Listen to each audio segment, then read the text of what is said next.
મિત્રો, સુરેન્દ્રનગર જિલ્લામાં ખેડૂતો પોતાના ખેતરમાં વીજ લાઈન પસાર ન થાય એ માટે શાંતિપૂર્ણ રીતે વિરોધ કરી રહ્યા હતા।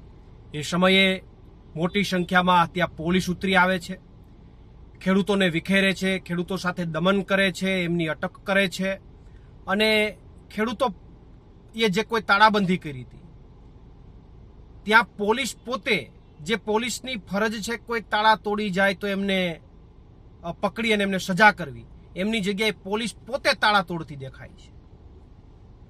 ગુજરાતમાં ક્યાંક ને ક્યાંક પોલીસ એ પોતાની ફરજો અને પોતાની જે કંઈ પણ કામ કરવાની પદ્ધતિ છે ઘણા સમયથી બદલી નાખી છે। આ ભાજપના શાસનમાં કોઈ ખેડૂતના ખેતરમાં, મને એ નથી સમજાતું, કોઈ ખેડૂતના ખેતરમાં કોઈ ભૂમાફિયાઓએ કબજો કરી લીધો હોય અને જ્યારે ખેડૂત અરજી કરે તો ત્યારે બે પોલીસવાળા પણ ત્યાં નથી જતા અને આ વીજ લાઈનમાં કંપની જ્યારે ફોન કરે ત્યારે ટોળે ટોળા પોલીસના ઉતરી આવે છે।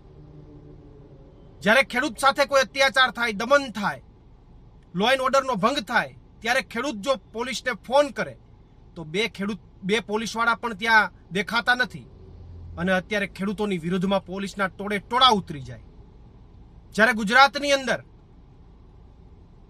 થોડા દિવસે ક્યાંય લૂંટ થાય, દીકરીઓ ઉપર દમન થાય, ડ્રગ્સ વેચાય, દારૂ વેચાય, ચારે બાજુ ચારે જગ્યાએ દારૂના અડ્ડાઓ ચાલે અને કોઈ જાગૃત નાગરિક પોલીસને ફોન કરે તો બે પોલીસવાળા પણ એમને ત્યાં જવાનો સમય નથી।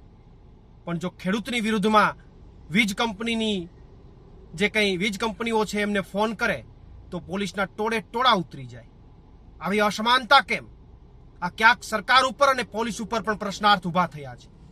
ત્યારે હું સુરેન્દ્રનગરના ખેડૂતોને આશ્વસ્ત કરવા માંગુ છું કે તમારી જે લડાઈ છે એ લડાઈમાં અમારું સંપૂર્ણ સમર્થન છે, આમ આદમી પાર્ટી વતી સંપૂર્ણ સમર્થન છે અને આવનારા દિવસોમાં સુરેન્દ્રનગરના ખેડૂતો સાથે ચર્ચા કર્યા બાદ જે કોઈ પણ સ્તરે લડાઈ લડવી પડશે એ લડાઈ લડવાની પ્રવીણ રામની પૂર્ણ તૈયારી છે અને પ્રવીણ રામ એક ખેડૂત નેતા તરીકે હું એ સુરેન્દ્રનગરના ખેડૂતોને બાહેંધરી આપું છું।